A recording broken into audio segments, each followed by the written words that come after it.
More than 10 armored vehicles, about 15 cars, several tanks, and 5 artillery systems were destroyed in the southern Slobozhansky direction by the warriors of the Scythian Brigade of the National Guard of Ukraine. In addition, the defenders destroyed several Russian radar stations, ammunition depots, and struck enemy troop concentrations and dugouts. Meanwhile, in the Lyman direction, the aggressor launched attacks in the areas of the settlements of Rekidub, Karpitka, and Novoselivka. In the Pokrovsk sector, intense fighting took place near Nikonarivka, Rodinsk, Kotline, Molodetsk, Novopravlivka, Novoekonomik, and Myrnahrad. And on the Oleksandrivka section of the front, the defense forces repelled Russian assaults near Novoselivka, Sosnivka, Stepov, Ribn, Novohrihorivka, as well as Vishnev. The enemy can't effectively deploy large reserves or operate very efficiently in terms of advancing. On one hand, we strike them with artillery and drone attacks, and on the other hand, it's hard for them to move along the front line. That's why there are objective indicators that the enemy is bogged down. And on the other hand, of course, it's tough for us to work against them there as well. But right now, there aren't any breakthroughs like the enemy keeps reporting in their official channels. So, we still mainly control the situation with our firepower. And of course, we carry out specific special operations to neutralize these infiltration groups. Meanwhile, the Russian dictator Putin made a statement claiming that Ukrainian troops are supposedly blocked in Kupiansk and Pokrovsk. And the Russian armed forces are allegedly ready to let media representatives, including Ukrainian and foreign journalists, into these so-called encirclement zones so they can supposedly see for themselves what's happening there. The armed forces of Ukraine refuted the statement of the Kremlin dictator, calling it fiction and fantasy. According to the Ukrainian military, not even Putin's loyal audience will believe this lie. Ukrainian soldiers noted that heavy fighting is taking place in the areas around Kupiansk and Pokrovsk. The invaders are merely trying to break into the settlements and gain a foothold there. And the flag that the Russians hung on the steel at the entrance to Pokrovsk stayed there for less than an hour.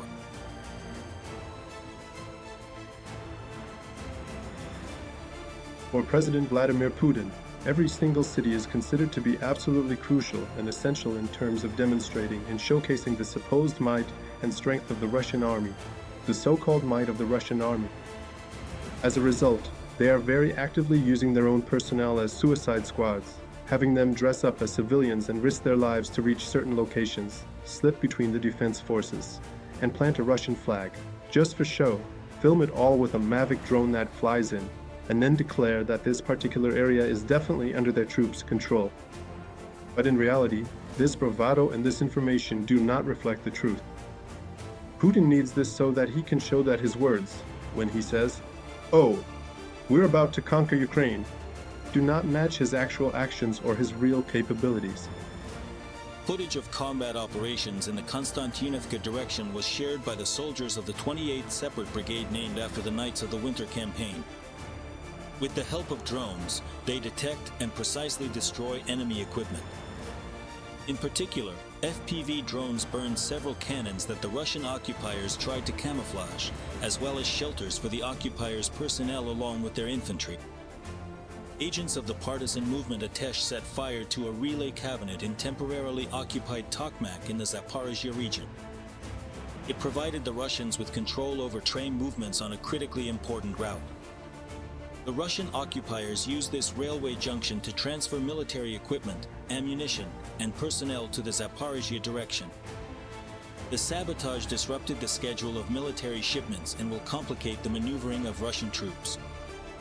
Defense Forces drones struck a Panzer S-2 air defense missile system, 2 oil depots, and 2 Russian radar stations in temporarily occupied Crimea. And in the past 24 hours, Defense Forces eliminated 1,150 Russian occupiers.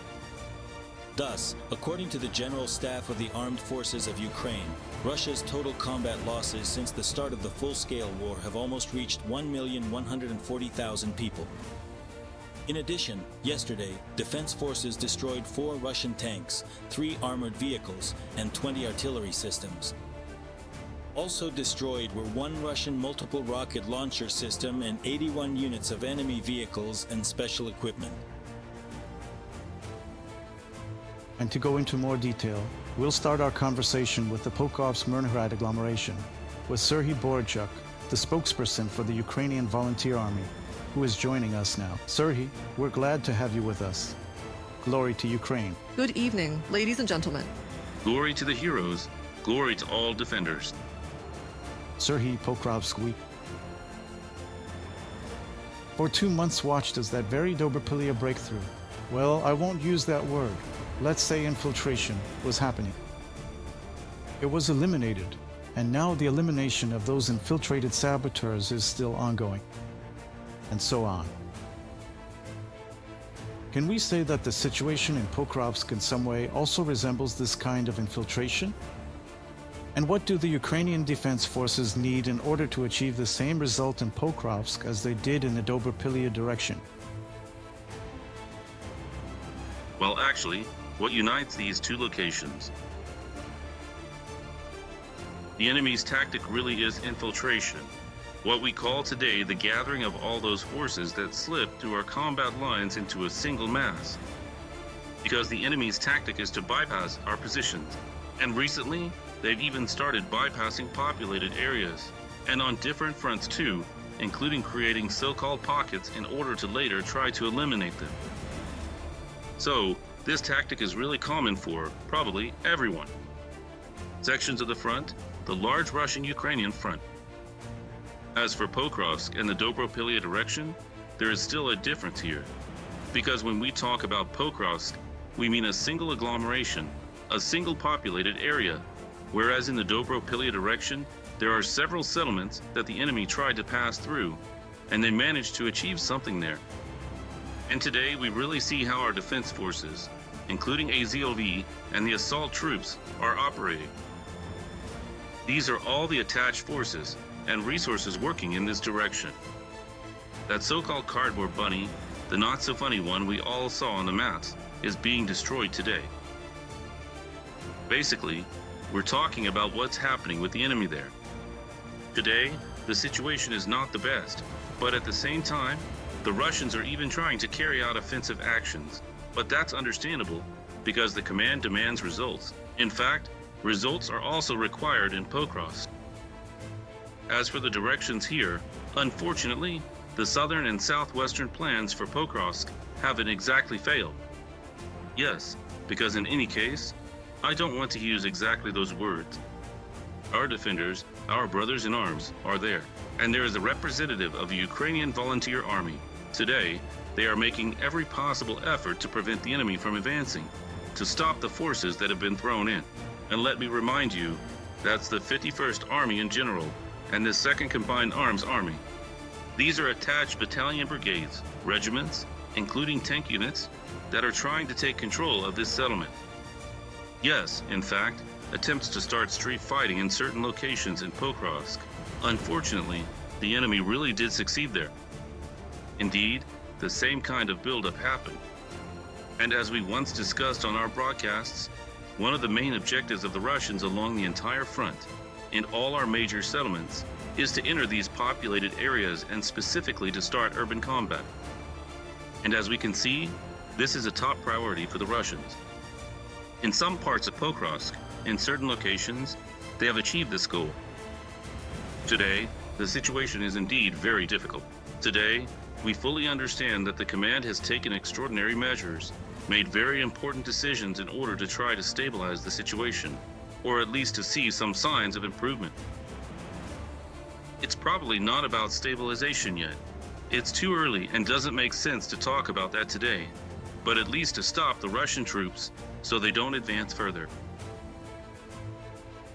The situation is tough, but in any case, as of today, when we talk about the chances, whether there is a chance to hold onto Kupiansk to prevent the enemy from occupying it, this is my personal opinion, but today, such chances do exist.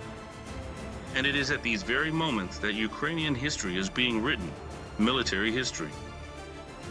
I sincerely hope that this history will, in the end, have a truly positive and uplifting ending for all of us involved. Sergei, Do you agree with the idea that the main goal of the Russian army is to create the appearance that they have surrounded Pokrovsk? This was reported by the commander of the 429th Separate Regiment of Unmanned Systems, Achilles, in the active troops of the self-propelled guns, Yuriy Fedorenko. It was broadcast on the Freedom TV channel. According to him, the defense forces are detecting and eliminating the invaders in a timely manner. Let's listen. They are planning, in full measure, to destroy Ukrainian statehood, to destroy us as the bearers of this statehood. In other words, to destroy the Ukrainian people. The stages of occupation are prioritized for them above all. The key battles are currently taking place in the Donetsk region, but at the same time, the enemy is active in the Kharkiv region, terrorizing the local population in the Kherson region. And in the Zaporizhia region, the enemy is more than just active. As a result, the enemy will continue its offensive actions.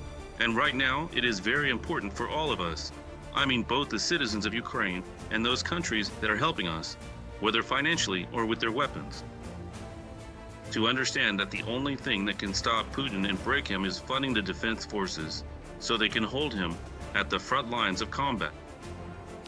And these are technologies, advanced technologies, that should help us secure our Ukrainian skies. These are air defense systems, both stationary and portable. This is funding for drones. And of course, it is the ability to obtain those types of weapons that will allow us to operate on the territory of the Russian Federation against legitimate military targets. Putin is not ready to make compromises. We can see that, and American intelligence confirms it. What is he doing near Pokrovsk right now? What are his occupiers doing? How many people has he managed to gather, and what? What kind of equipment do they have?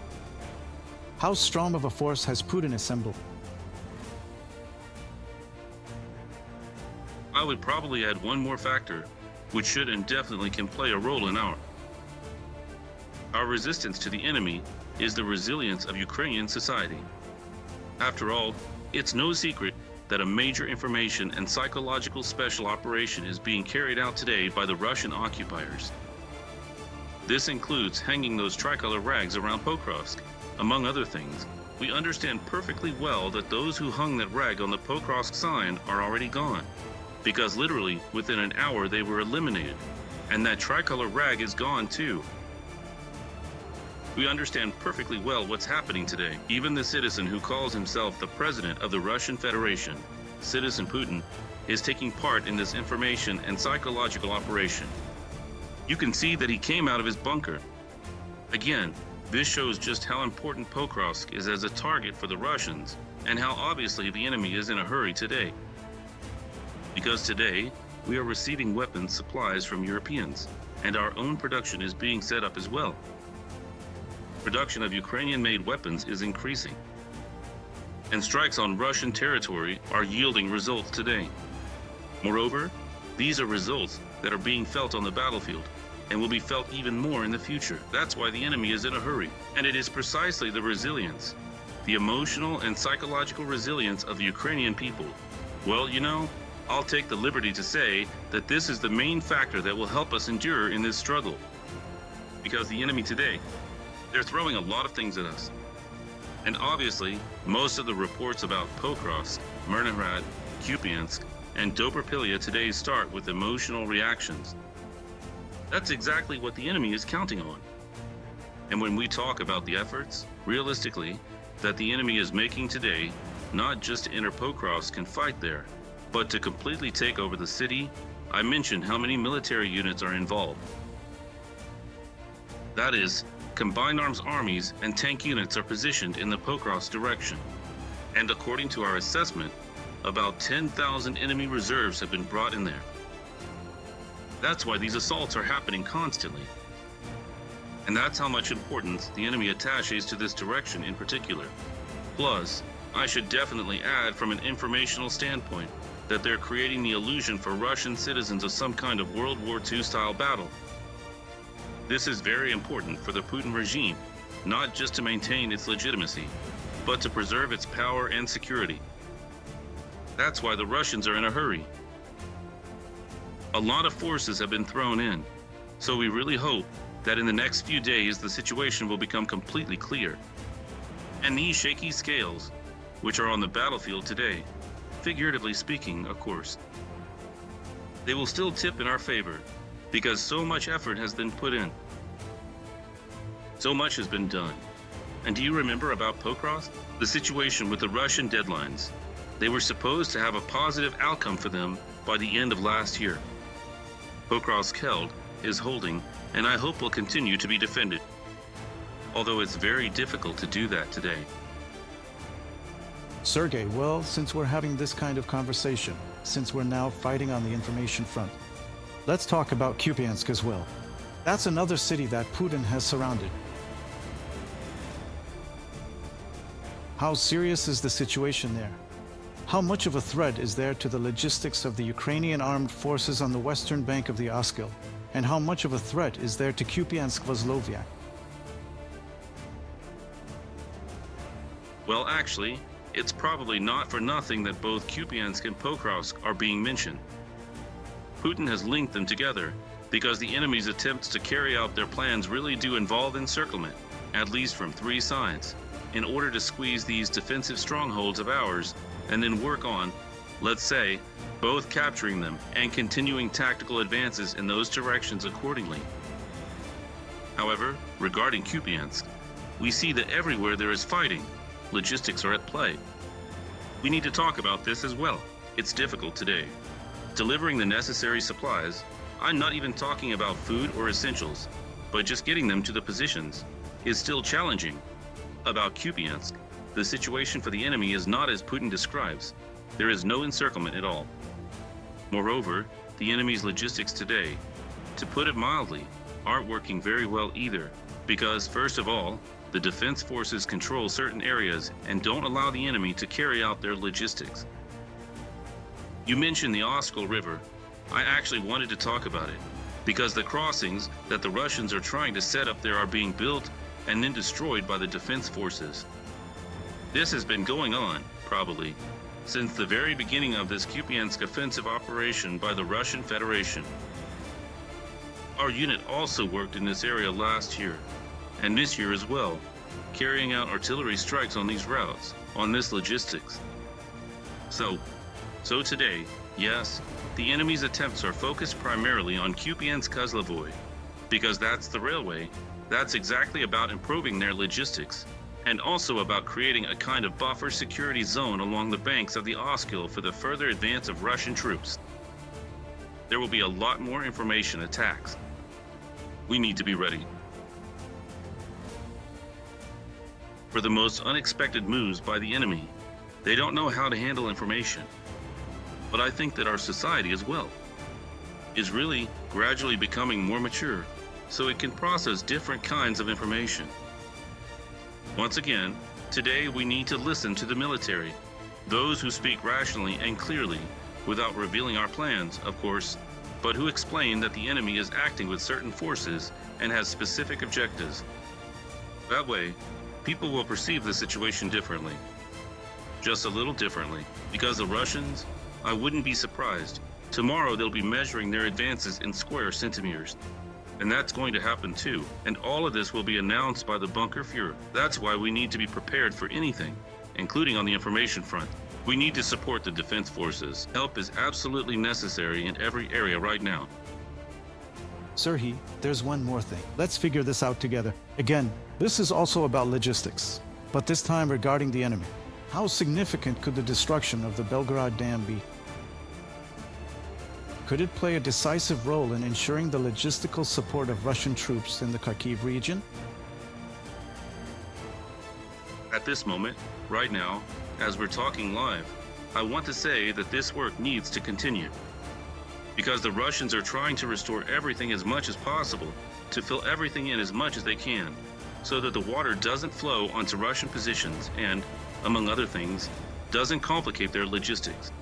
That's why it's quite likely that our intelligence is reporting to the relevant commanders, and I hope the appropriate decisions will be made so that, say, a Holy HIMARS comes in with a precision strike, so that the big water flows again. This really does affect the course of combat operations, obviously. So, I hope this work will continue. Let's talk some more about what's happening in southern Ukraine. we see that the aggressor continues to strike at civilian infrastructure, at energy facilities. But at the same time, Ukraine also has its strengths, like Sabotage, for example. What successes do we have in this area, and how would you describe the situation in southern Ukraine right now?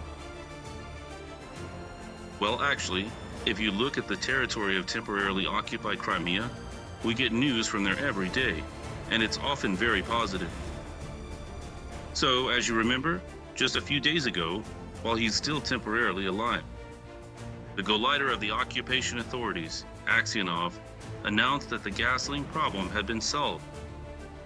And so, early this morning, there were strikes on yet another oil depot, actually 2 of them. It's the same Vardius depot near Simferopol, which was already hit on October 17th. So, the occupiers were clearly too quick to claim that the situation with petroleum products and lubricants was improving. I think after today's strike, it's definitely not getting any better. Actually, if we're talking about it, Sabotage looks great, but I personally prefer the Malyoks. It just sounds better somehow. By the way, the security service is also involved in many of the strikes across the territory of temporarily occupied Crimea. And as for the sea, there are definitely no other unique Malyoks like these in the world. So, continuing about those infrastructure facilities located in Crimea, today a unique anti-aircraft missile and gun system was destroyed by the main intelligence directorate. It was a Panzer S-2. As far as I remember, this is the first time for this particular model, because there have already been S-1S, and more than 30 of those have been destroyed, so that's a new one, a new spore. So, the cleanup in Crimea continues. Let's put it this way, the demilitarization of Crimea. But we understand that if an air defense system is taken out, it's probably to enable the use of other types of firepower against other targets. There are airfields there, military units, and logistics facilities that supply the southern front, including the Pokrovsk front of the Russian-Ukrainian war. That's why the work in Crimea is very active. And as for Sabotage, well, honestly, I think, first of all, there aren't any like that. I'll talk more about this soon. I can't say it'll be in a day or two, but probably, in the near future, we'll be telling you about more successes at sea. Because there haven't been any naval drones with multiple rocket launch systems on board since the Soviet Union. So 4 missiles. They can be launched from each side. It's a spot the enemy doesn't expect. And there will be something to talk about. Sergei, we have about a minute left. How strong is the enemy group when it comes to advancing along the Kakalka, what used to be a reservoir, towards Zaporizhia? Today we're talking about how the main efforts are focused on Pokrovsk, but the enemy is trying to pull our forces and reserves toward the Zaporizhia front and get behind the Heliopol group. Again, this is to create conditions for advancing on Pokrovsk from the south, and, accordingly, to establish this buffer security zone. The Russians have announced a major offensive on the city of Zaporizhia, but today it's clear they don't have enough resources. The enemy, that is. But once again, we're coming back to the information front. That's why today there will be a lot of information dumps. So, information hygiene is just as important today. Because with what the Russians are doing in the information space, I think even Goebbels is probably turning over in his grave, if he even has one in hell. Serhiy, thank you for joining us. Thank you for sharing your opinion. Serhiy Bratchuk, spokesperson for the Ukrainian Volunteer Army, was in touch with our studio. Subscribe to UATV English and stay updated on the most important events, top news from Ukraine and all over the world, in-depth analysis, exclusive reports and interviews, all on hand in our channel. Join our community of viewers and stay tuned.